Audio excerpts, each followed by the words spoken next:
Hey, it's the J-Man. Day 5. We're only a week away from Christmas. I'm wearing red and green. I'm all Christmassy and shit. Look at that. Today, I watched Gremlins. Fucking brilliant movie, man. Written by Chris Columbus, who also wrote Home Alone. Great writer. Was it on in the Big Bang Theory? They're saying on Founders Day they watch Chris Columbus movies because Christopher Columbus discovered America. So that's funny. I like that. Yeah, starring the one and only Phoebe Cates. Oh, Phoebe. All I really need is someone like Phoebe. Love Phoebe Cates. Great with Fast and the Rich, One High, Drop Dead Fred. This, brilliant actress. Love her. Yeah, so the film starts out, the main character's father is Rand Peltzer, is going through Chinatown, trying to sell one of his stupid fucking inventions. And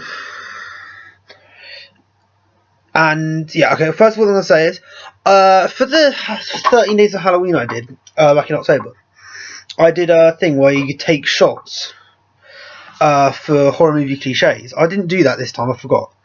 Because, I forget stuff easy. I'm human. But I thought for this one, if you want to do this as a shot game, we're going to do one, if you want to. So I'm going to take a shot. Every time Gizmo is absurdly cute. And every time one of the stupid inventions doesn't work. And every time those fucking swords fall off their living room wall. Take a shot then. Okay, so yeah, he's in Chinatown. And he's trying to sell this old ninja dude who, works in this junk shop in Chinatown. He's trying to sell him this, thing he invented. It's like the bathroom buddy. And it's got a razor, toothpaste, toothbrush, all that stuff you need, dental floss, etc. This old man don't want none of that. His teeth look a little bit yellow. He's an old man. He's got a beard so he doesn't shave. What's he going to use it for? And it is a little more compact than bringing like a razor, shaving foam, toothpaste and toothbrush with you, and it's got a pocket knife next to it. But if it's all you need, what takes up a lot less space? A toothbrush. You don't need all this thing, you only need that if you do shave on a regular. I don't shave on a regular basis. Look at this. It's coming back slowly. You can hardly even see it though. But yeah. And anyway, so he's running through the scenarios of why you want to use this machine. So he's oh yeah, so say you've got yourself a case of dragon breath, and then I'll just pans to the shot of the dragon statue next to him. I like that. That's funny. And the other thing is, squirts out toothpaste, shoots all over him. Faulty invention. Take a shot. First one of the day. There's going to be a few today. Yeah. And then you can hear the singing from the back, and eventually he goes what's that? And he was oh, it's the Mogwai, which he showed in its little gizmo, looking all adorable. No, not overtly adorable, so I won't take a shot there. But he goes, I've got to have this for my kid. It's nearly Christmas. It's the perfect present. And he was like, no, Mogwai, not for sale. And he was like, oh, I'll give you $100. No, $200. And he's not selling it. And then he's like, I'm not selling you. It's not for sale. No. Walks off. And then the grandson of the man who owns the shop, he's like, come outside in 10 minutes. I'll sell you the Mogwai. He's crazy. That's your own granddad, man. Don't rat him out. And he's like, the Gremlin rules. Don't get it in sunlight. Don't give it water. And especially, do not feed it after midnight. Which reminds me of that scene from How I Met Your Mother with Barney. How do you keep a girl from becoming your girlfriend? Simple. The rules for girls are the same as the rules for gremlins. Gremlins. Rule number 1, never get them wet. In other words, don't let her take a shower at your place. Number 2, keep them away from sunlight, i.e. don't ever see them during the day. And rule number 3, never feed them after midnight, meaning she doesn't sleep over and you don't have breakfast with her. Ever. What about brunch? Is brunch cool? No, Ted. Brunch is not cool. Yeah, that scene. So, goes to outside the main character's house. Yeah, and there's this bloody beetle. I love beetles. I grew up with the love bug. You know, I love beetles. And when it's been snowed on, it looks white. It's halfway there. The only problem is the fucking thing won't start. You know, and he's late for work. And then the old man, Murray, comes out of his house. He's like, it's these foreign machinery, man. They send gremlins in them. Shit. So he runs off to work. Okay. Just gets there. He's got his dog with him. You know, why are you bringing your dog to work with you for? Ties the dog under the table. There's Phoebe Cates looking all beautiful and shit. To ask him to sign a petition to make one of the buildings like a landmark, because the old cow Mrs. Deagle wants to knock it down. And he's like, my parents got engaged there. Everyone's parents got engaged there. It's like the most romantic place in town. Anyone who's watched or read, everyone who's read my comics or watched my Nubiverse series, we have a customer. We call her Mrs. Fisher. Mrs. Deagle is basically Mrs. Fisher. You know, they're the same person. So when you think about it, just imagine Mrs. Deagle. You know, that's basically who she is. I mean, she's based on a real person, I want to add. Everything in my comic is more or less true. I mean, it's exaggerated, but all the customers are based on real people. A lot of the scenarios have actually happened. Yeah, actually, if you watch part 2, the milk disposal is real. That was something I did at Poundland years ago. And I filmed it for YouTube, and I was like, I've got to use this. So yeah, real stuff. Like a bit of grace out. Yeah. And she's like, I'm going to call the pound on your dog. Trust me, what they do to him is way less bad than what I'll do to him. What would she do to him? And she's like, I'll kill him slowly. I'll put him in, my spin dryer on high heat. And then you've got this old fucking dude. Oh, that will do it. Shut up! I wonder what the hell, who asked him anyway? This old git, you know, trying to stick his oar in. Anyway. And then the way the dog's like, fuck that shit. He unties him. That's a well clever dog. He untied himself. You know, and starts yapping at the old lady. And then she starts feigning a heart attack. So then Billy looks like the worst person in the world. You know. And then it cuts to they're in the bar. And his friend, Judge Reinhold, comes in. Judge Reinhold, he's been in so many 80s movies, you know. Good guy. Yeah. Comes in, he's like, guess who we're cited for unemployment today? Hey, you. His friend is a dick. You know, man. And he's like, well, to be fair, I would have fired you. You know what? Shut up, Judge Reinhold. You're not even a real judge. I don't know why they call him Judge Reinhold. Yeah, I love when Phoebe Cates is also working at the bar because she needs money. And he's like, oh, yeah, welcome to shaken, not stirred. Shut up, Bond. You're not James Bond. You're not impressing Phoebe Cates. She don't want it. Shut the hell up. Yes, and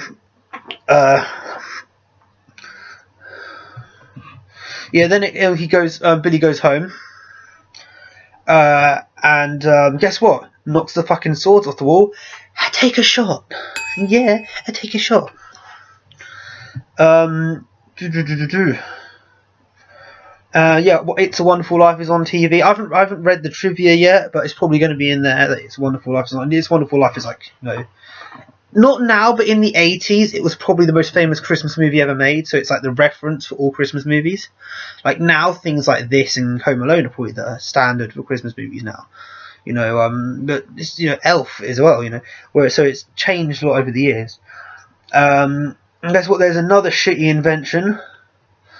I can't remember what it was now, but take a shot. There is one.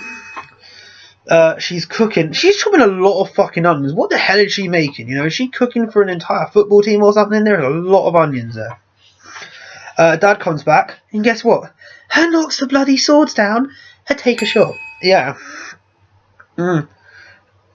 Yeah. And over he's like, oh, I bought your present, son. What is it? Obviously it's a new car, this little box. He actually needs a new car, so it's not funny. Hey, you're a dick. So he's like, they dim lights. Their machine that dims the lights actually works. Do not take a shot. Something works. And looks there, and then it opens one. Little Gizmo comes out. Yeah, and then he's like there, twitching his little nose. It's adorable. Take a shot. It's so adorable. It's crazy adorable. Whoever made those puppets are like fucking geniuses. Like the puppets are so. Are they puppets or animatronics? I know, but those Mogwais and look blooming amazing, especially Gizmo. Gizmo looks fantastic. You know, you'll think that was a real little animal there. I used to have a toy of Gizmo actually. I think I had Gizmo and a Stripe somewhere. I don't know where they are. I haven't seen them in years. They were like, I had them when I was a little kid. But yeah. I take it this has happened before. You know the whole Gremlins thing? The old man knows the rules. So maybe like back in China, this happened. And that's how he knows the rules. So, I'm just saying, if Warner Brothers want to make any more money, make a prequel. I think there's actually a fan-made sequel, which I haven't watched yet, but I do need to watch that. It's on YouTube, I think. It's like a short fan film. On YouTube, free. Google it. I don't know what it's called, but search it in YouTube, you'll find it. Advertising other people's shit there. Give me your money. Yeah, so the movie. I want to see a movie called The First Mogwai. Yeah. So it goes to Billy's bedroom, and then Gizmo's wearing a little Santa hat. Take a shot. And then I can't remember what happens, but Gizmo falls into the bin, and he cuts his little head open. So he takes him to the bathroom. White light. Lights on. Sits him down there, and then this again. Whoever made the animatronics are geniuses, like beyond the years. Because like 1984 something, and then Gizmo's little, his little lips going there like that. It's adorable. Take a shot. Genius animatronics or whatever it is. Maybe it's got like a little tiny dude in a little tiny suit. You know, maybe that's what it is. I don't know. Be a very tiny dude. He'd be like the size of this can, you know. It's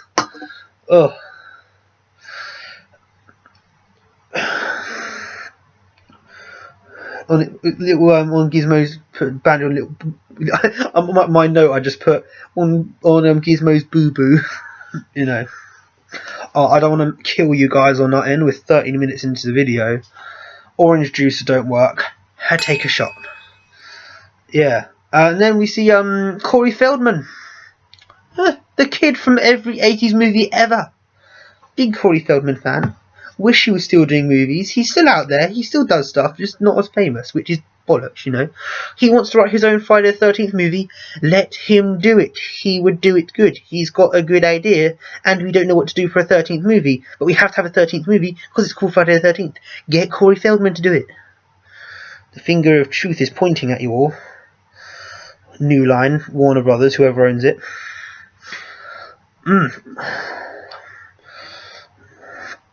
So yeah, he shows Corey the Mogwai, and he's looking through his comic books. I love where he's like, oh, where'd you get this? The one. And he like there's so many comic book stores. Were comic book stores like a way more common thing back in like the 80s? Because there's one comic book store in my town. Because there used to be one years ago. That shut down. We didn't have a comic book store for years, and then only like a year ago the comic book store opened. You know, so it's like there's one comic book store. They used to be way more common. Like, because I swear comics are probably more popular than they've ever been now because of the Marvel Cinematic Universe. Yeah. So in the 80s, were comics as popular as they are now? I weren't there. I don't know. I missed them by 5 years. You know, but just So they must have more than one comic book store, which is alien to me. And Corey knocks over the paintbrushes with water in them, and Gizmo starts popping out little eggs. Yeah, 5 eggs. I don't know how many times I made a sound effect there. 5 eggs. And they all kind of like grow into little mogwais, but they've all got like evil little faces. They look a bit like bats, you know. Not as cute as Gizmo, so don't take a shot. Yeah, don't take a shot. On the little ones, the new ones, they're biters. Yeah, and then there's a sort of sad Gizmo. Take a shot for sad Gizmo.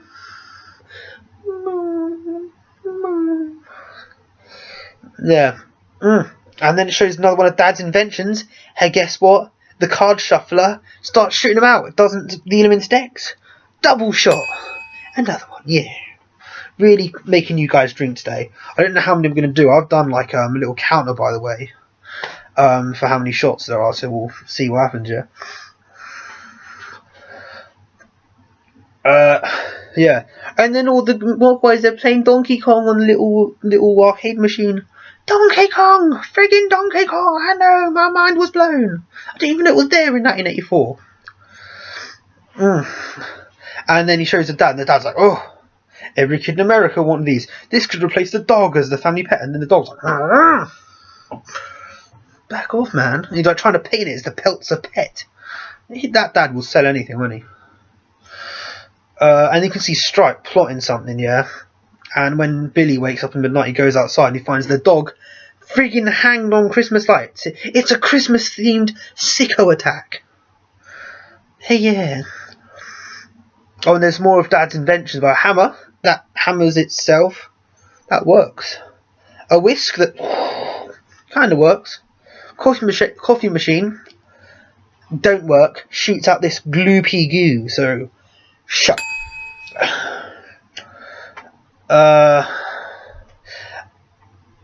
So he takes one of the baby Mogwais to the science teacher at the local college. I think it's the science teacher. I think it's Corey Feldman's school, so maybe high school. Gives it to the science teacher, and he's like, "Look what happens when I drop water." He got a pipette, and he drops one drop of water on him, and that one drop of water makes him pop out an egg. You know.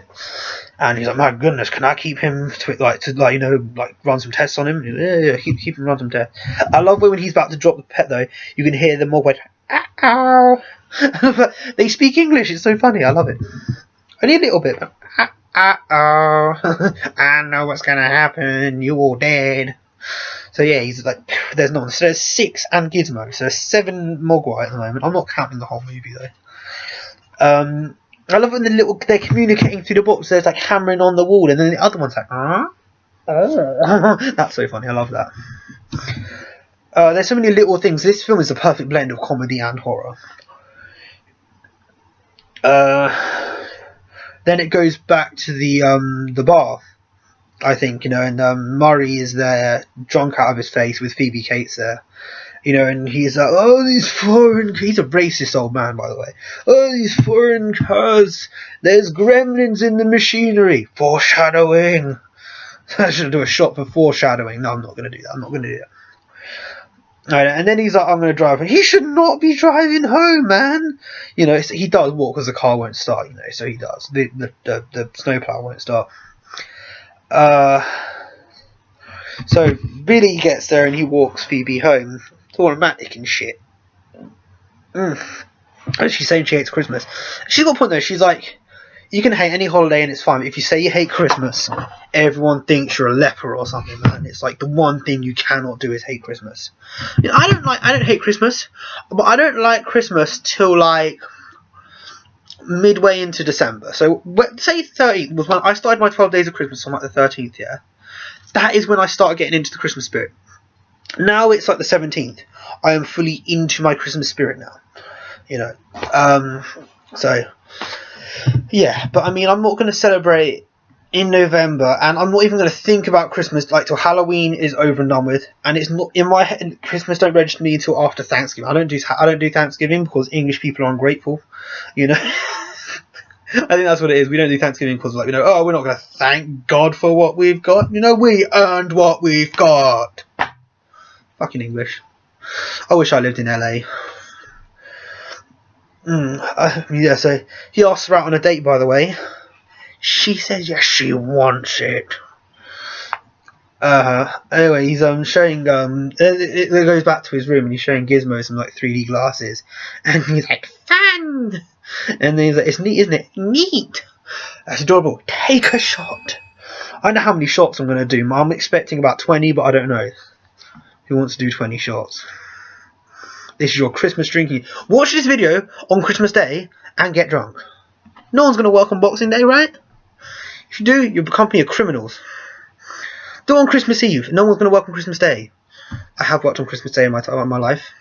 It avoids fights with the family. Good idea. And like, all the little mogwais are hungry. And so he's like, oh, it's only 11:30. I'll go get them something to eat. And he gives them the food, and they're like, yum, yum. The sounds they make here. And they start nomming down the chicken. And then it goes to the lab again. Science teacher's going home for the night. He leaves his sandwich there, and the little mogwai reaches his hand out, pulls the sandwich into the cage. And Gizmo looks terrified. Take a shot, it's adorable. And he's like, oh, it's still 11:30. Why is it? And he looks, and the wire's been cut on the alarm clock, so it's actually could have been well past midnight now. Yeah, and so naturally they all go into their little cocoons, like slimy green. It looks like something out of Alien, And next day they're in the lab with their science teacher, and it's like, oh yeah, this is the pupil stage. And then Corey Feldman's like, is it the putrid stage? No, the pupil stage. They're going through a change. Oh, like my mother. No, not like your mother. It's a metamorphosis. Metamorphosis is my word of the day. Technology.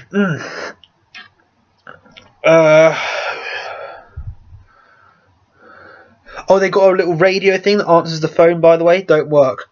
Take a shot. Who's drunk yet? No? 22 minutes in, who's drunk yet? Oh, and the eggs have hatched. Yeah, they hatched. And what happens if you feed a gremlin after midnight? Because the water rule, like the light rule, still applies when there are a mogwai or a gremlin, yeah? The water rule still applies. They'll still reproduce whether they're a mogwai or a gremlin. What happens if you feed a gremlin after midnight? Does it turn into a fucking bat? I don't know what happens. There's food for thought, people. If they do a prequel or a sequel, sort that one out. I'll write it for free. I know. I'm so generous. Mainly because if I do it, it'll be shit. So you don't want to spend your money on it. But no one else is doing it. I'd rather me do it than no one did it. Worst case scenario, you don't want to watch it. Oh yeah, so science teacher, the cage has been broken out of, and the science teacher looking around, reaches his hand around, then it bites his hand off. Yeah, metal. And then Billy finds him, and he's been injected in the ass. I don't know what he's been injected with. It might just be air. Can you kill somebody by just injecting air into their veins? I think that can kill people. So many little things can kill people, man. It's actually terrifying, man. I'm not leaving the house ever again. Oh shit, I've got work soon. Okay, fine. I'll leave the house. Just don't try not to die. Oh, they're eating glass. And yum, yum. Like the like the fluid. The what are they called? The test tubes. They're eating them. Is like that a Christmas thing? The Grinch was eating glass as well.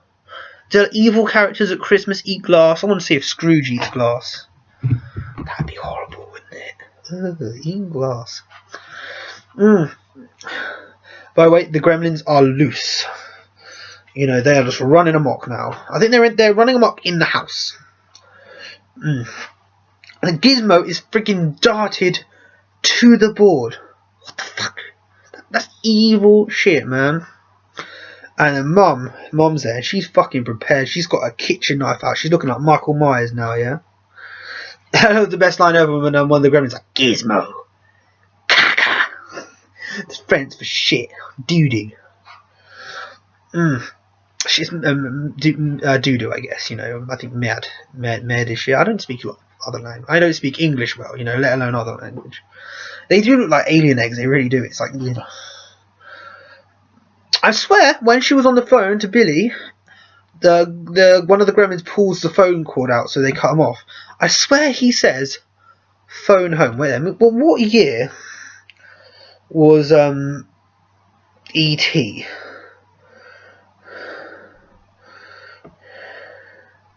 Yeah, 1982, so it was 1 year before this. I love that. That was a clever reference. Phone home. This is the E.T. company, by the way.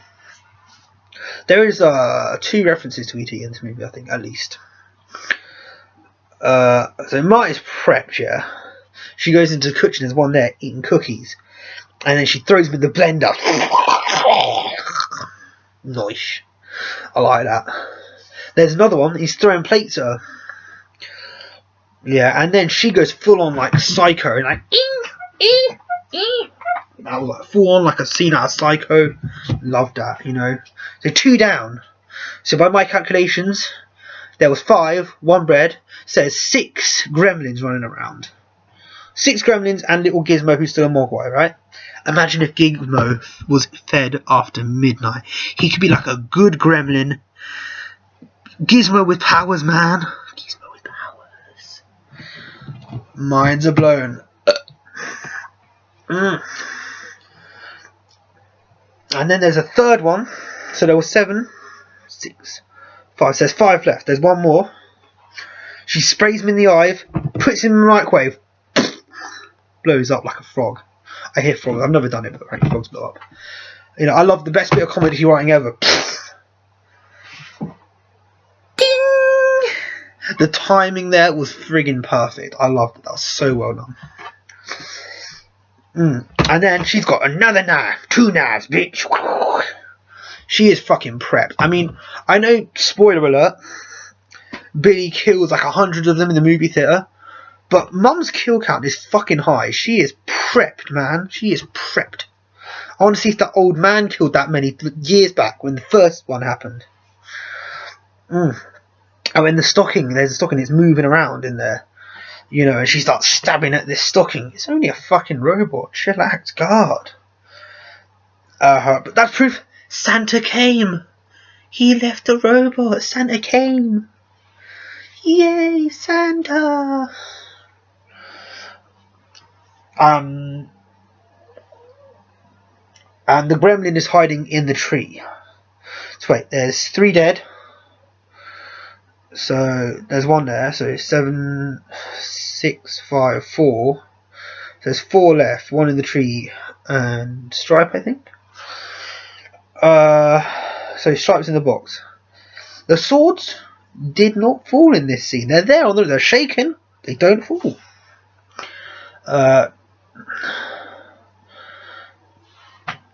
Billy grabs the sword and kills the one there in the tree. Stripe gets away. So there's like 3 left, I guess. I don't know.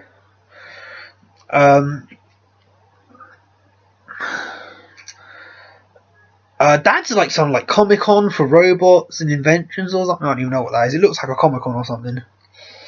And Billy finds Stripe's run to the YMCA. That door's easy to break into. There's like a little one. He just goes in, puts his hand through the broken window, unlocks it. Any old sword could break into that. Yeah. And he Stripe scratches his chest. That was brutal, man. I like it. But it's okay. I don't know what happened to all the other Gremlins, but I think it's just Stripe left. So he follows him to YMCA. It's just Stripe. Until Stripe dives into a swimming pool. Okay. I'm going to put this in perspective. Porky Pig at 29:24.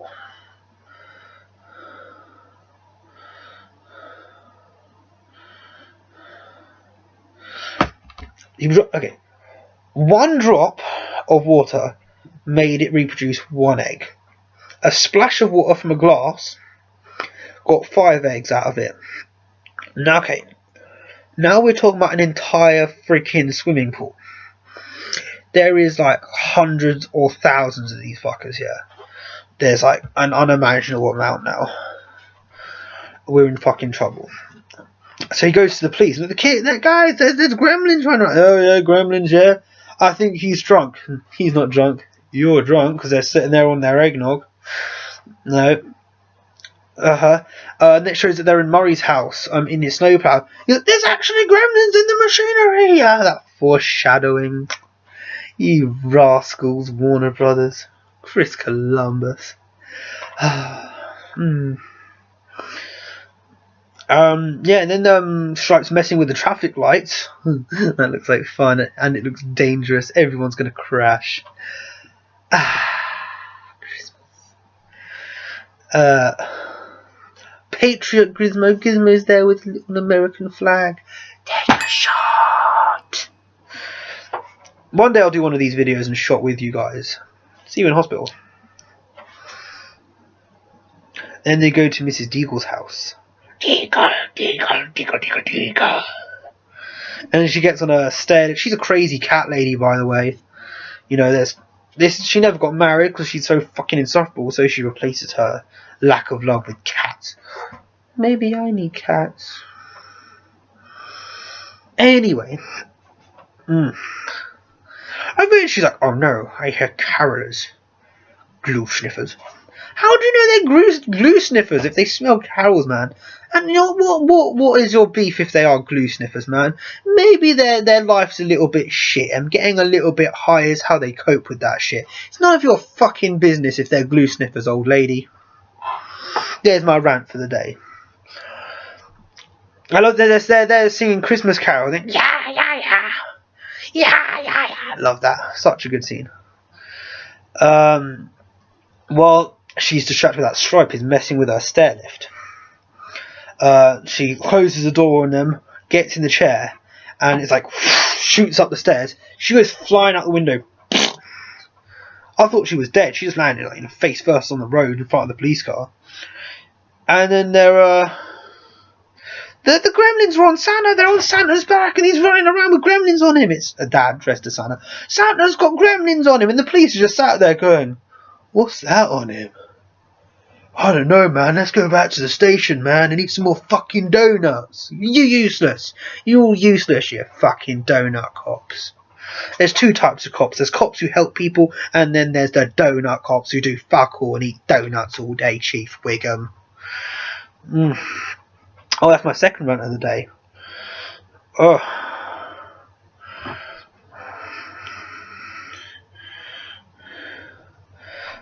Corey Feldman, he's outside his bedroom and he's doing bits, shooting them all with a slingshot. You know, then one of them shimmying along his Christmas lights and then he cuts the wires, shoots him off. Yeah. They cut the brakes in the police car, by the way, so the police can't go back.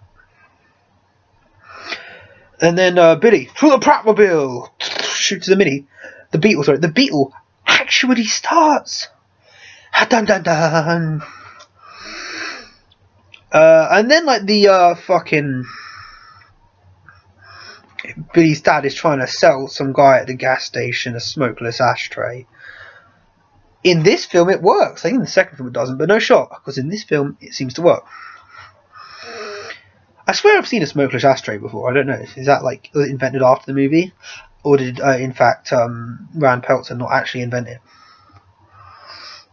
I don't know. Shot to the pub, and look, no! They're attacking Phoebe! Phoebe, I shall save you!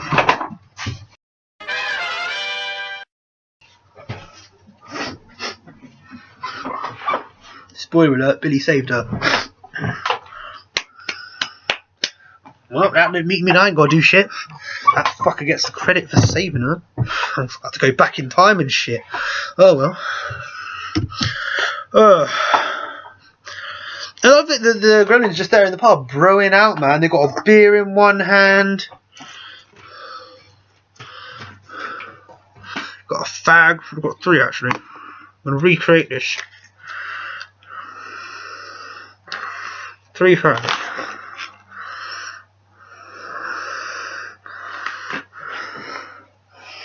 You just do it,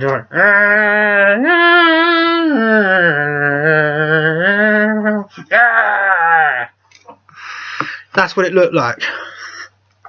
I know, that's good acting, right? Go Gators. Not Gators. Go Green Bay Packers. A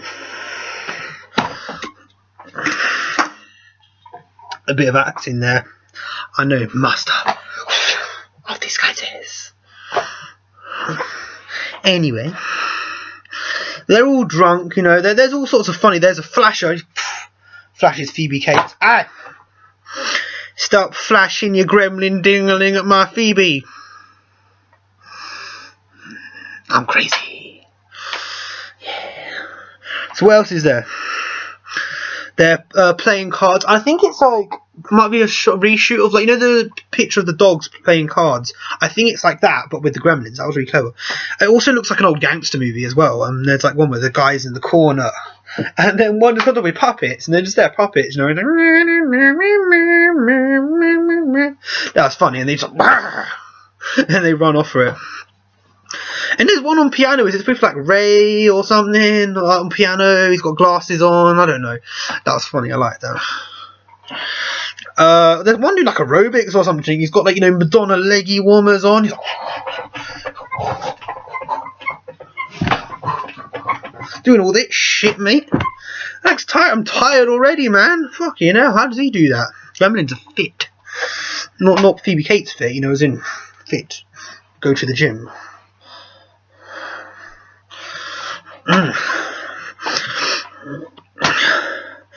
And then the one wait for it.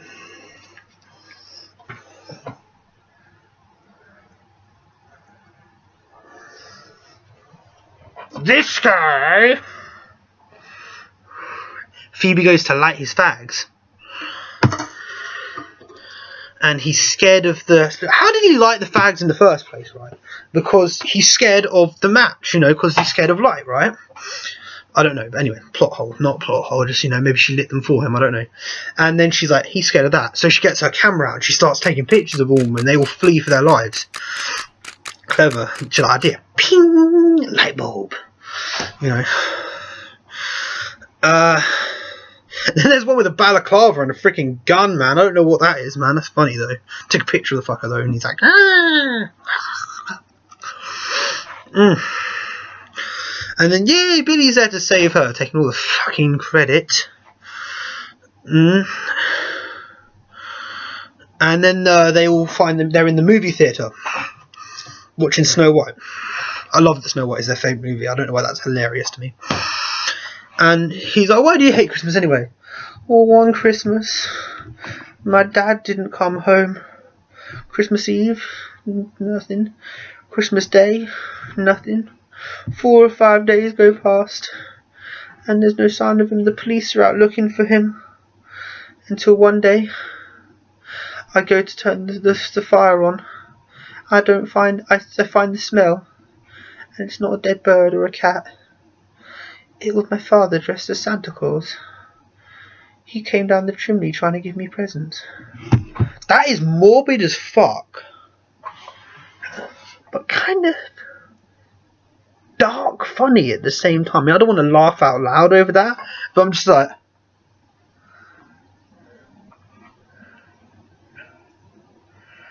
I look like fucking James Ellsworth when I do that. I'm not doing that again.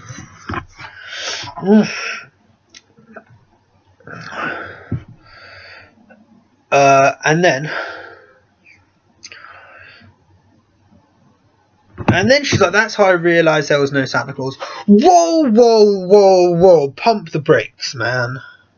All you've proved is that your father was helping out Santa one Christmas Day, because Santa's a very busy man. He's got to whiz all the way around the world, you know, give him all these Christmas presents, man. It's very time consuming. The population has never been higher, okay? All you've proved is that your father helps out Santa Claus on Christmas Eve because he's a nice guy. Santa exists. Because I am Santa. Wait till my beard comes back. Yeah, I'm Santa. I'm a fat, jolly guy with nearly a beard. What more do you want?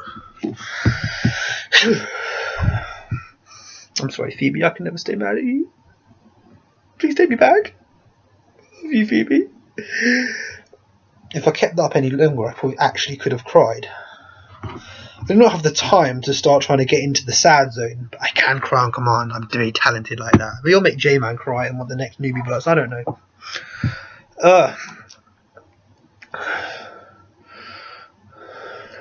Only this movie, though, can make us write their own version of Silent Night that is chilling.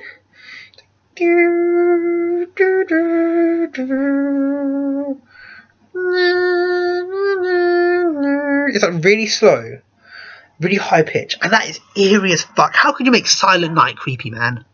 That's a good score. I like that. Anyway, yeah. So they're there in the movie. They're watching Snow White. Love that Snow White is their favorite movie. They're all there singing along to Hi Ho, which is brilliant. Which again, I'm not. Gremlins 2 didn't make my list because I don't know if Gremlins 2 is as much of a Christmas movie as this one. But I want to talk about this scene. We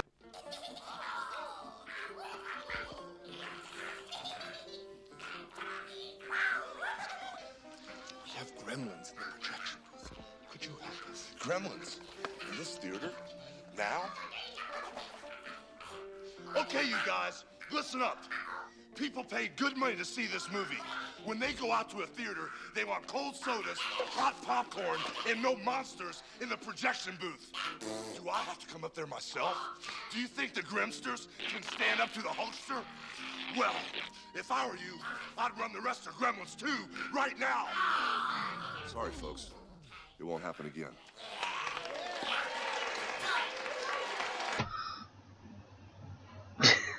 Hulkamania! Yeah, man, they got Hulk Hogan in Gremlins 2, man. Love that. Love that. Thought I'll put that in there, seeing as I'm not actually doing Gremlins 2. Maybe next Christmas I'll do Gremlins 2. But Gremlins 2 is less so much about Christmas. Gremlins 2 is just, you know, a pure sequel to this film. I mean, it's more comedy than horror, though, the second film. But, you know, I thought I'd show you that clip, because that's one of my favourite clips from the film. I'm a Hulkamaniac, man. Brother. So they're all in the movie there, all of them, because every gremlin loves Snow White, yeah? Even Gizmo is singing along to Hi Ho. Take a shot for that, Gizmo singing Hi Ho, man. You thought I'd forgotten about that, but I didn't. We're still doing shots. How many people are dead? Anyway. So he fills the cinema with gas. And long story short, blows it up. Kablooey. Yeah, kablooey. That's I know, kablooey. And all of them are dead except Stripe has escaped to the department store. Something I've not looked at the trivia yet, but I noticed there's a book or something that says Hypnotism by Dr. Dante. Is that a reference to the director? What's his name? Is it Joe Dante or something?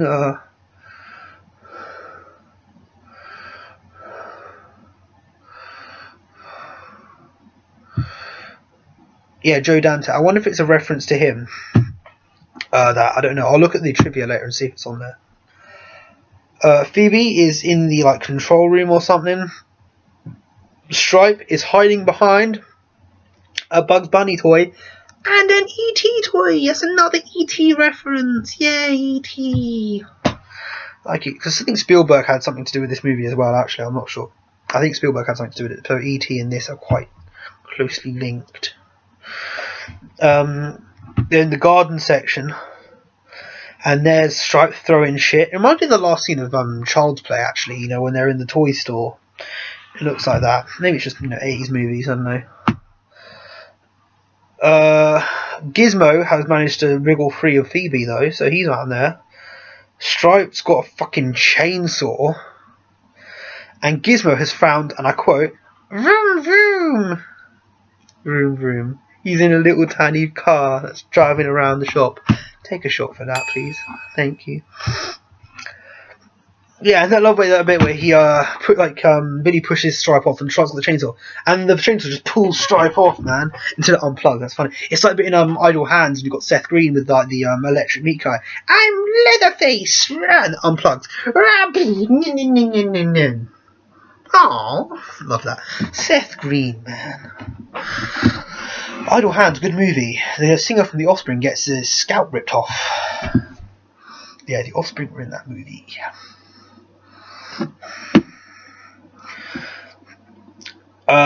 Phoebe turns all the lights on, blinds the fuck out of Stripe.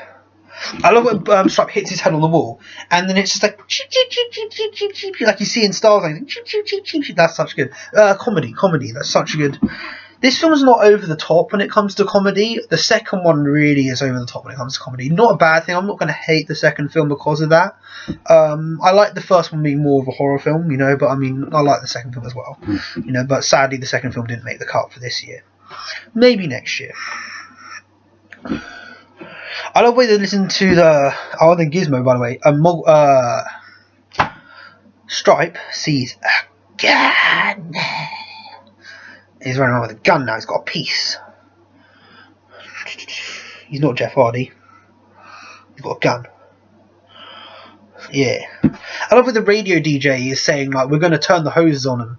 Are you a fucking idiot? I know you don't know how this works, yeah? But if you put the hoses on him, there'll be trillions of the gits. Fucking idiot. And I was Stripe is just standing there on the waterfall, and I was just like thinking in my head when I was looking at, stay away from the waterfall. He puts his finger in it, and his back starts popping away. Eggs are about to come out here. Gizmo, caca again. And then they turn the lights on him, and he starts melting away. The fix metal. It looks like something out of Raiders of the Lost Ark, man. When they open the Ark of the Covenant. They all look like Freddy Krueger. And then it's all good until Zombie Stripe jumps out of the waterfall and dies again. That was a bit of an anticlimactic fake ending. I thought he should have got hold of Gizmo's neck or something. That would have been cool, man. That would have been terrifying. But no. Stripe is now dead. Anyway, you can hear the news. You can just in the background hear the news report. And it's like, now we're here to talk about the event. Mrs. Deagle, the bitch survived. She's unbreakable. She'll be here forever. She's probably still living. Are you still living? Grinch reference. Love it. Oh, when Mum's like, do you want some chicken soup? What time can you feed the Gremlins after midnight? Because is it maybe when sun comes up or something, or is it like 6 a.m? Because it's like, I love it. It's strictly 12 o'clock. Surely it should be nightfall, maybe. I don't know. But yeah, strictly 12 o'clock. So maybe it's strictly 6 o'clock they can eat again. I don't know. But yeah, I was thought about, can he eat chicken soup yet? Old Ninja Dude turns up. The swords do not fall off the wall. Keep that shot there in your hand. He's like, you taught him to watch television. Ayah! You are not ready. Not ready yet. Setting up for a sequel there, old man. And then he's like, he has something to say to Billy. And then, bye, Billy. Take a shot for that. Oh, he said bye, Billy. Beautiful, man. And then he says to him, maybe one day you'll be ready. Sequel confirmed. I know we know there's a sequel, but I bet anyone in the movie theatre in 1983 was like, sequel's coming. Hulk Hogan's going to be in it. It's going to be wild. Lex Luthor's dad from Smallville's going to be in it. Good movie.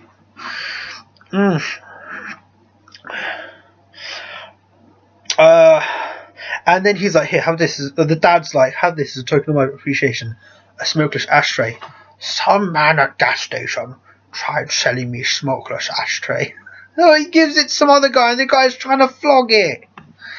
Yeah, trying to steal your inventions there, Rand. And then just as you think you've had your last shot of the day, Gizmo starts singing "Hi-Ho" in the box. Take one final shot if you're still alive. Yeah. And then you hear the dad narrating it. He's like, remember, if your machinery is playing up, look under the beds. You know, turn on all the lights in your house. Because there might just be a gremlin in your house. Way to freak me the fuck out. Every time I hear a noise in the middle of the night, we're like, gremlins! I'm going to put a baseball bat under my bed now. Going to get the lightsaber out like Leonard did in The Big Bang Theory. Freaking me out, old man. Who the hell does you think you is? And then just go through the credits, and it says Amblin Entertainment, which I confirm is the ET company, so you know that's why. And then not a post-credit scene, but then there is you can hear the gremlins laughing, which probably is suggesting that there's more to come. There will be a sequel. So yeah, this movie is like the perfect blend of comedy and horror. It's like. What's genius about this is, though, the gremlins are doing like so much hilarious stuff, but the humans aren't acknowledging their serious stuff. So if you watch this movie purely from the side of the gremlins, it's all comedy. However, if you watch this movie purely from the point of view of the humans, it's pure horror. As you're seeing both, it's got a perfect blend. So that's what I love most about this movie. Does this movie need to be a Christmas movie? It takes place at Christmas, and they're watching It's a Wonderful Life on TV. But other than that, that's the only real reference to Christmas, to be honest. He could have just as easily been buying Gizmo for his son's birthday. They don't learn, because I'm in The Grinch, it has to be a Christmas movie because they need to learn what it's all about and stuff, This movie could just have easily been any time of the year, really. I don't know why it necessarily had to be a Christmas movie. Or it had to be a Christmas movie, Maybe Chris Columbus just had a thing for Christmas movies, I don't know. Anyway, this brings me to my favourite part of the trivia segment, which is my excuse to palm off other people's work and pretend it is my own. So what have we got here? The theatre blows up subsequently, involved in another accident when Martin McFly in Back to the Future smashes into the front entrance of the theatre. The theatre then burned down with the rest of the buildings in the fire. That happened right after the filming of Back to the Future 2. So is it the same movie theatre? Both films were filmed in the Universal Studios backlot, which, correct me if I'm wrong, that was where they filmed The Grinch. Is that correct? I don't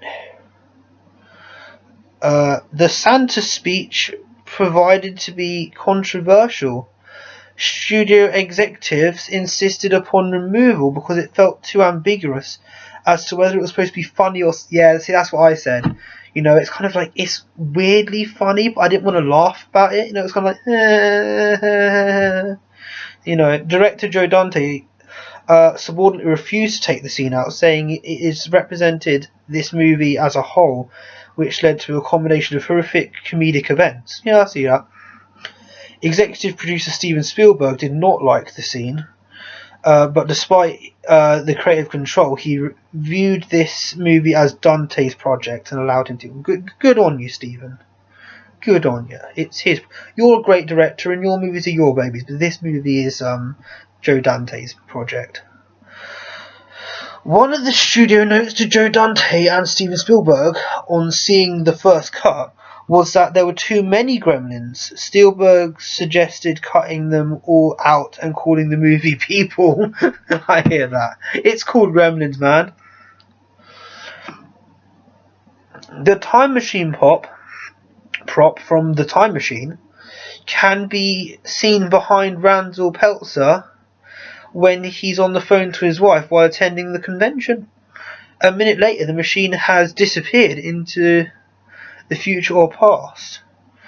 to the astonishment of several onlookers also attending the convention, where Steven Spielberg, Jerry Goldsmith, and Robbie the Robot.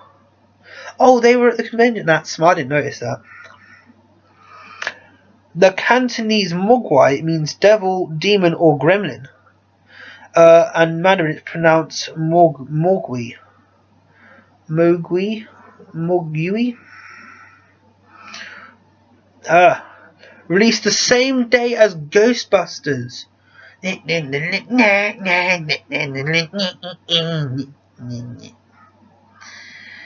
That got me excited anyway. The scene in the department store where Stripe attacks Billy with a chainsaw was not in the script. It was added by director Joe Dante and Zach Gilligan as a homage to the Texas Chainsaw Massacre. Yeah, that was good. My least favourite movie of Halloween. At least one of Phoebe Cates' screams in this At least one of Phoebe Cates' screams in the scene with Dory's Tavern is genuine. An enormous cockroach called out in front of her during one take. That's the best bit of acting in the entire movie, that cockroach. Hey, I'm going to write that one down. If I want to get someone to scream and I don't think they're really working at it, I'm going to put a cockroach out. Though I think Chris Pratt, when he was doing Parks and Recreation, there was a scene where one of the female characters walked in and he was naked, and they're like, "Oh gosh, you're naked," and he was like, "She's not even acting this," so he actually stripped naked, and then she's like, "Ah gosh, you're naked." That's what I'm talking about. That's acting. Bit of pearls there. The movie Indiana Jones: The Temple of Dreams are credited for inspiring the MPAA, crediting the PG-13 rating. Many felt the movies were too violent for a PG, but not violent enough for an R rating. Yeah, so we need a PG-13 or a 12 rating. I like the 12 rating. I love when I was a kid there was a huge hoo-ha because Spider-Man was a 12. Now all superhero movies are 12, and there's like a hoo-ha if they're R-rated. But I think we have in England. I don't know about America. In America, I think you can go and see an R-rated movie with an adult. In England, we have 12A. So in the cinema, in the movie theatre, if you go with an adult, you're allowed to watch a 12 if you're like underage. Yay for movies. At the start of this movie, the theatre is showing A Boy's Life and Watch the Skies, which are working titles for executive producer Steven Spielberg's E.T. and Close Encounter of the Third Time. That is a factoid. Very nice. Zach Gilligan is recounted in an interview where the movie was made. There was no CGI, so all of the Gremlins were animatronics. Brilliant animatronics, by the way. Each costing between $30,000 and $40,000, so I can't afford one. Then yay. When everyone left the lot for the day, security would have to open the trunks of their cars to make sure that they weren't stolen. Little or no actual dialogue for the Gremlins or Mogwai exists in the script. An addition of several instances were in rewrites, changing and adding them to much of the script. Voiceovers were mostly ad-libs, repeating snippets of just performed dialogue or in reaction to other sound effects of the environment. This is how Howie Mandel recorded Gizmo's lines phonetically for foreign dubs of the movie, where localized dialogues and in-jokes helped make the movie successful with audiences worldwide. After watching Tim Burton's earlier short films, Steven Spielberg considered him to direct this movie. He decided against it because at the time Burton had never directed a full-length feature film. You mug, Spielberg! You mug! Moving on. Chris Columbus' script went through a few draft changes before shooting the script. Always the way. Was finalised. His original version had the Gremlins killing the dog and cutting the mum's head off and tossing it down the stairs. These elements were never shot due to the director, I think, Jonathan and Warner Brothers wanted the movie to be more family oriented. It's still a horror movie in the long run. It's not Gremlins 2. Earlier attempts of the monkeys play attempts An earlier attempt to have monkeys play the Gremlins was abandoned because the test monkey panicked when it saw the gremlin head. Oh, poor monkey. Originally, Stripe and Gizmo were the same character. Executive producer Steven Spielberg insisted that one of the gremlins be a good guy whom the audience could identify. That was a good idea, but imagine if Gizmo... I think what they should have done is have... If Gizmo was fed after midnight, though, have him be a good gremlin, though. And then, like, he'll be like Gizmo with powers. So, like, in Gremlins 2, he kind of turned into, like, Rambo, didn't he?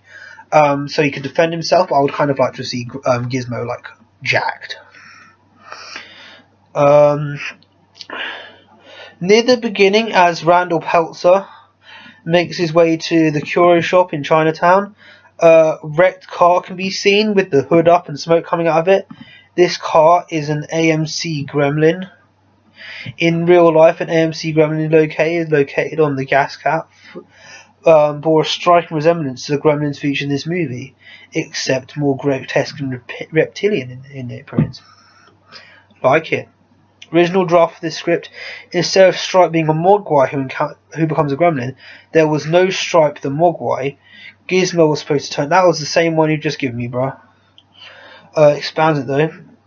Overall, the plot felt Gizmo was too cute for audiences and would want to be present all stage film. This becomes stressful for Chris Wales, who had to design Gizmo puppet only for actions happen in the first half of the movie. Oh,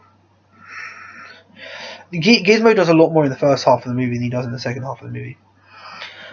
Mrs. Deagle, the richest lady in town, has named her cats different kinds of currency, including kopeck, drachma, and dollar bill. Interesting factoid. The idea for the creatures was born in a loft in Manhattan Gardens district that was home to New York's University Film School graduate screenwriter Chris Columbus. By day it was pleasant enough, but at night that what sounded like a platoon of mice would come out and hear them skittering around. The blackness was really creepy. The original script contained a scene where gremlins attacked McDonald's, eating customers instead of burgers. That's so brilliant. I really wish they'd have done that. That sounds brilliant.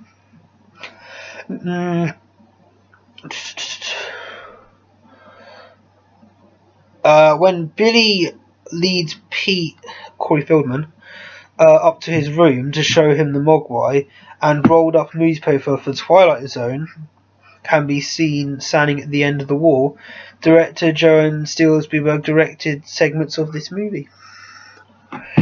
When Gizmo is capable of singing and humming, Jerry Goldsmith wrote Gizmo's song as well, but Howie Mandel never sang it.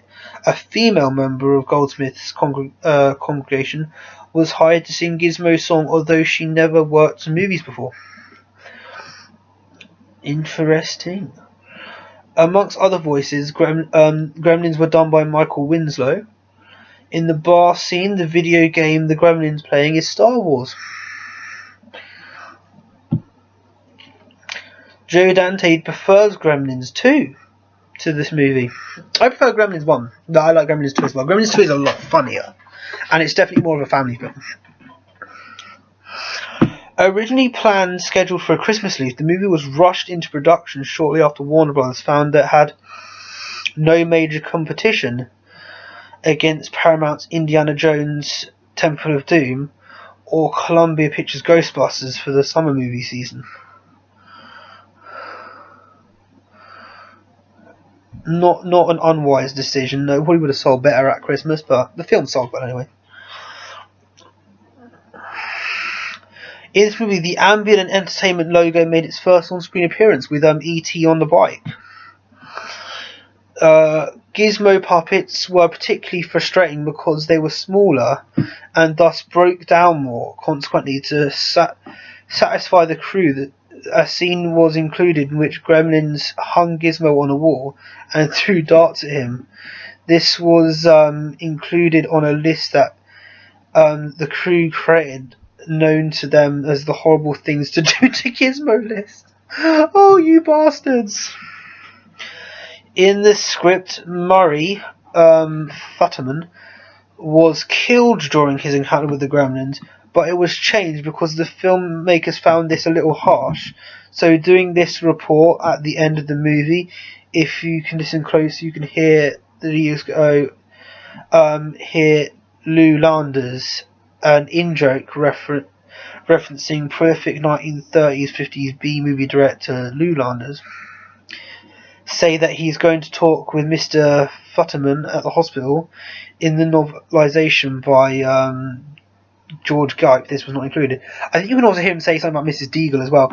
I'm glad they didn't kill off Murray though, because he's in the second film and he plays a big role in the second film. He's actually helping kill him, the Gremlins. I love the gargoyle gremlin in the second movie, which he buries it in cement, and then it flies up to the top of the church, and then the cement solidifies, and he's there like an actual gargoyle. That's brilliant. In addition to resorting, the second movie's got more CGI in it though, and the CGI wasn't that great, so I wish they'd stuck with puppets. In addition to restoring the classic Warner Brothers logo in the opening scene of the movie, it was hoped to release this movie along with the classic Looney Tunes short Falling Hair, where Bugs Bunny is harassed by an airplane gremlin during World War II. This fell through, but highlights from the short do appear in part of the behind the scenes featurette, included on the special edition DVD. I don't have the special edition DVD, nerds. Spielberg had a great working relationship with Chris Columbus on this movie, and he produced 2 movies Columbus scripted: The Goonies, based on idea Spielberg had, and Young Sherlock Holmes, which was Columbus's idea. Altogether, 3 years was spent working on those 3 movies. There are many connections to executive producers' other popular movies. E.T., When the Gremlin Says Phone Home, called that one. There is a stuffed E.T. at the beginning, one of the movies on the marquee said that. A Boy's Life is a fake name under E.T. was shipped to theatres. When the filmmakers were making this, they had the idea to use Snow White and the Seven Dwarfs, as the movie was to be shown in the theatre because Disney released it on December 21st as a holiday movie event, since the story took place during the Christmas season. Chris Columbus wrote the script for this movie and directed Home Alone and Home Alone 2. All 3 movies have the video clip of It's Wonderful Life. I did notice that, but I didn't say that. I noticed it, but I didn't notice it as a trivia bit. Unbeknownst to director Joe Dante and Michael Finnell and Steven Spielberg, was a big fan of The Howling. After he came across Chris Columbus writing sample, he fell in love with it and bought it, and decided that Dante was the guy to make this movie. Took the project to Warner Brothers and produced it under his own company. It was Frank Weller who suggested Michael Howie Mandel for this movie. When Murray said we should have gotten a Zenith, the television, was a reference to the fact that the 1980 Zenith was a few electronics brands still manufactured in the US. Yeah, I know he's a little bit racist and paranoid of other countries. The last movie to be shot on Eastman Color 12125T film stock was disconnected shortly after this movie finished shooting. The novel explains Mr. Wing, old ninja dude I guess, Mr. Wing's grandson was severely punished by his grandfather for the back alley sale of Gizmo. That's a bit dark, innit?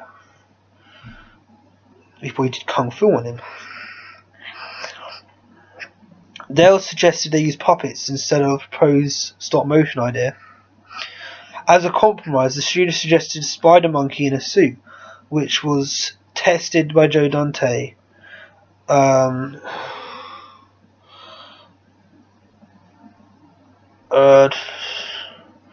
but I know they eventually decided against using the monkeys because The animals went crazy, tearing apart the office and defecating everywhere.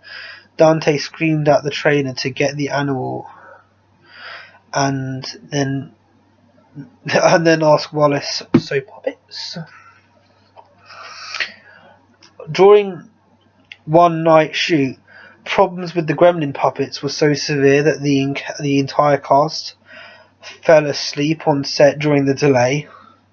Frances McCann, who played Billy Peltz's mother, Lynn, also played Lorraine's mother, Stella, in Back to the Future. I thought I'd seen her somewhere.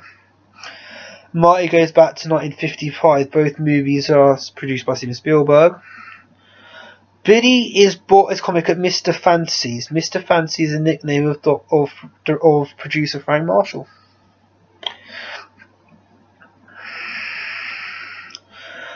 This was the first movie in many years that uses Warner Brothers' Shields logo. Yeah, because I know they were saying they wanted the old logo for this movie. Footage of Santa on the roof that Mr. Futterman is watching in his house of Red Skeleton in a Christmas skit from one of his shows. The movie references Joe Dante's The Howling with a smiley face image on the refrigerator door. Hoyt Axton was always the first choice for Randall Peltzer. Pat Harrington Jr. also considered. Pat Hingle was said to have delivered the best screen test, but was passed on because he was feared that Randall would take over the movie, and as a result, Hingle's excellent performance. According to Joe Dante and Michael Finnell, the original rough cut of the movie was 2 hours and 40 minutes. Fucking hell, they knocked an hour off this movie. Judd Nelson and Elmo Estevez were considered for the role of Billy. Liked our Billy. On the Deagle real estate sign, the hours of operation are listed as only 10:30 to 11:15 Monday. I'll work those hours. I'll do 10:30 to 11:15.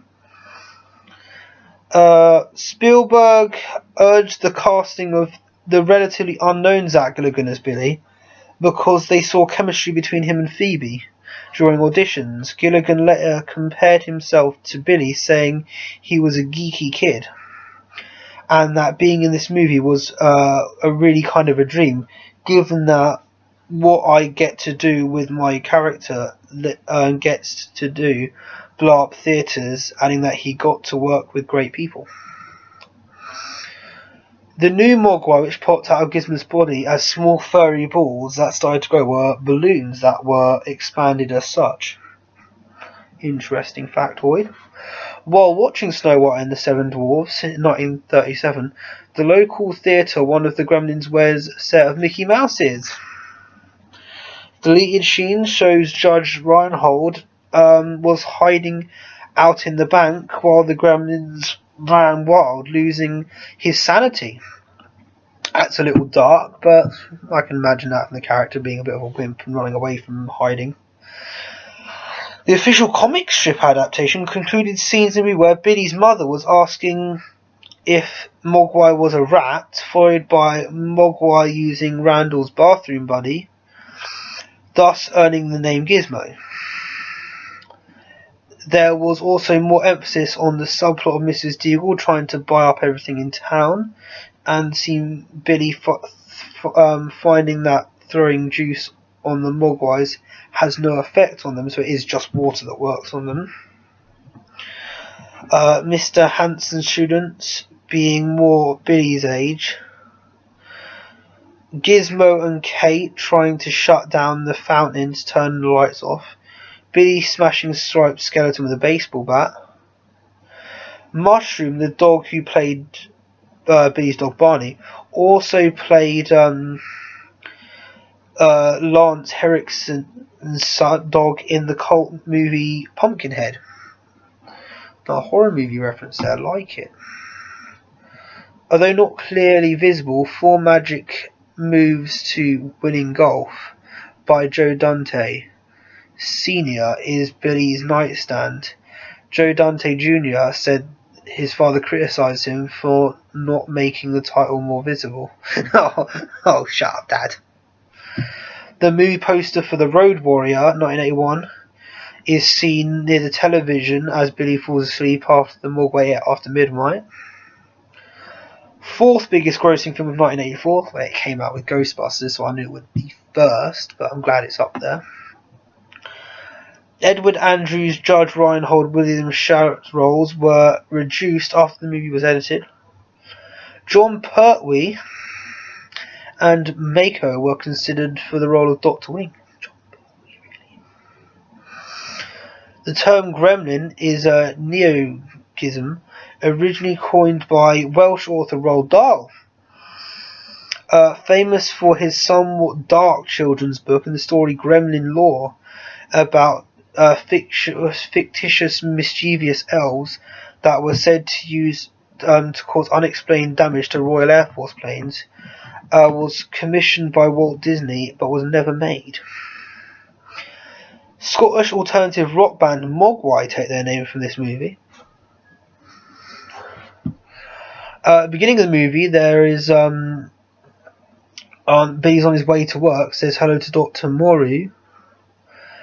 A head nod to the 1986 science fiction novel Island of Dr. Moreau. After Twilight Zone, this movie marked the second calibration that was already in here. Columbus sold Spielberg the script along with the screenplay for Goonies, but his career didn't take up massive success until Home Alone. Yeah, I noticed that when I did Home Alone. The billboard Rocking Ritty Renato start of the film is done up like the Indiana Jones Raiders Lost Ark logo. Was shown at the Rialto Theatre, and executive producers Spielberg directed that movie. Spielberg did direct Indiana Jones. Mrs. Deagle's house, Edward Arnold, is shown in a few photographs as Donald Deagle. The permissions for their use were granted by his estate. Even though set during Christmas, this was released on June 8th because they sped up the process to avoid the Christmas movies.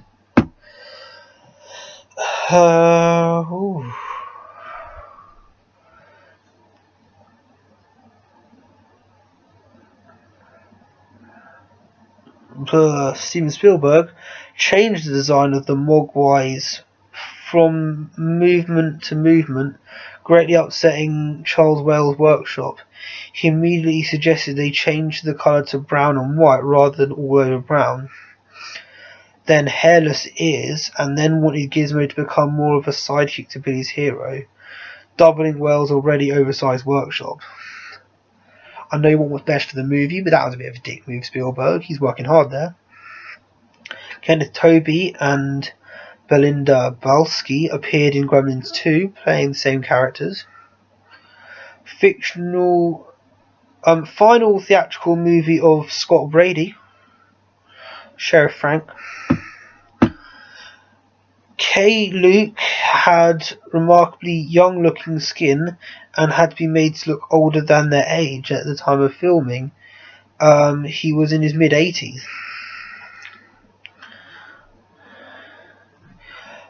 Chris Well's workshop began to understand the premise of Gremlins when they did the carol singing Gremlins. Once they were dressed in human clothing, Wells was excited, saying they're parodies of people. There was more than one Gizmo puppet, and occasionally Zach Gilligan, when carrying one, would set him down off camera, and when Gizmo appeared again, seeing himself was actually a different puppet wired to the surface. Billy watches Invasion of the Body Snatchers in his room before the 5 new Gremlins feed after midnight. The movie is about aliens taking over the city, and the Gremlins' eggs look like the eggs from Invasion of the Body Snatchers, the cocoon things. Young Sherlock Holmes, an inventor, builds invention similar to Randall Peltzer, a clockwork egg slicer.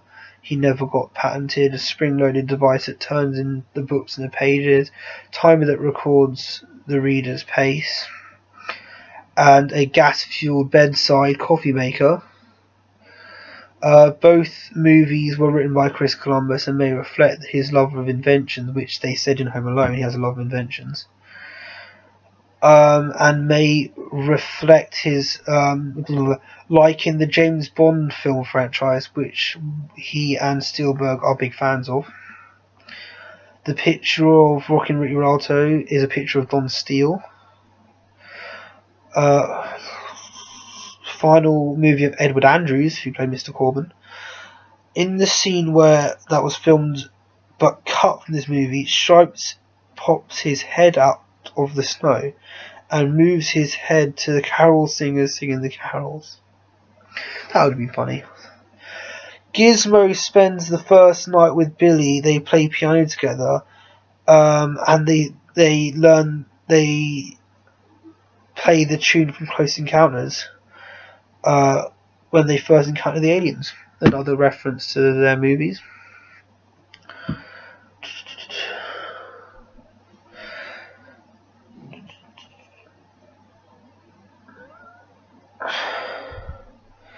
The two swords hanging in Peltzer's wall appear to be the same props used in the climactic battle between Buffy and Angel in season 2 of Buffy the Vampire Slayer.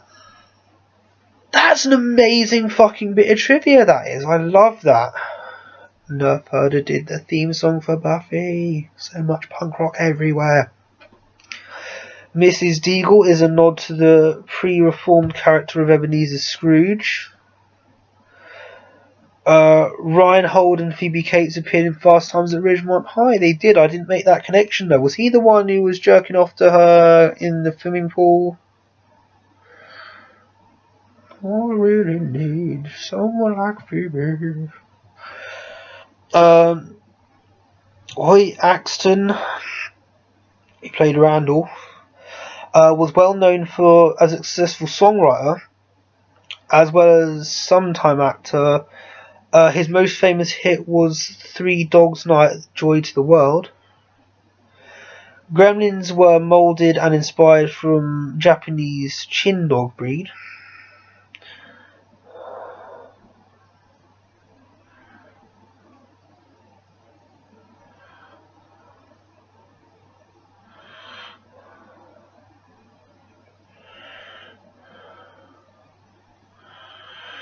The novelisation of young Sherlock Holmes mentioned being attacked by something grey with sharp claws and vicious teeth, which could have been a reference to a gremlin from this movie. The film contained a lot of graphic violence and gore, which led to the final movie getting an R rating. Joe Dante and Steven Spielberg intended to sharply reduce these elements. Rumours that an R rating cut of this movie are accurate.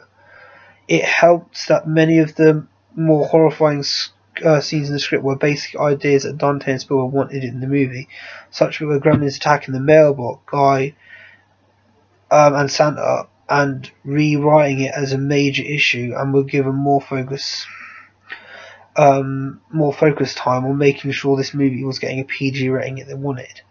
I think it got redone as 12 in the UK, but the old VHSs are a 15, which is the same as being R-rated here. I think we might rate movies a little bit more harshly. I don't know.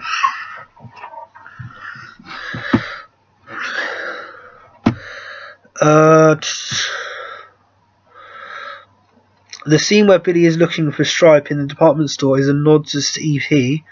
Stripes hides between stuffed E.T. Yeah, I did notice that one. In the novelisation of a scene with the Mogwai gremlin named Earl in the novel, Billy left with Mr. Hanson to study. After Hanson took a sample of its blood, it gets hold of the sandwich and eats at midnight. After completing its transformation, it took revenge on Dr. Hanson for a blood test before scratching Billy and escapes the school's ventilation system. It briefly appears and attacks Billy in the nurse's office before escaping. After that, it disappears and Billy doesn't give it any thought, and then he went to tracking down Stripe. Dick Miller and Jackie Joseph appeared in Little Shop of Horrors together, as well as in this. It is said that they can't get wet, if they do, they breed. Yet through the last third of this movie, they're spending quite a lot of time around the snow. That's true, snow is wet. Didn't think about that one. John Louis played the Chinese boy, wearing a Yankees hat. Coincidentally, Jonathan Lee Kwan, who played Short Round in Indiana Jones, wore a Yankees hat. I was thinking that, but I didn't know if that was actually connected to Steven Spielberg. Had Walt Disney still been alive, therefore highly unlikely, he would have allowed his beloved Snow White and Seven Dwarfs. He unlikely would have allowed them to use Snow White and the Seven Dwarfs. Chuck Jones, Warner Brothers animation legend, makes a brief on-screen cameo in the scene where Billy and Judge Reinhold are trading insults. Steven Spielberg is the man in the electric wheelchair at the science convention. That's all of it. That's all the trivia. Is this the longest video I've done for this? No, Home Alone was longest actually. Yeah. So there's some good bits of trivia in this movie. Yeah. That's a good way to kill about a third of my video time without any of my own actual input. Love that. Yeah. One of my favourite Christmas movies, that. It's a Christmas movie, even though Christmas takes very little role in the film. So I can confirm that the next movie I'll be doing tomorrow, day 6 on the 18th, will be Scrooged, Bill Murray. So there was day 5. We're halfway there, a week away from Christmas. Starting to get excited now. I'm even wearing a red and green Bowling for Soup Christmas t-shirt. Yeah. So that's all from me. J-Man out.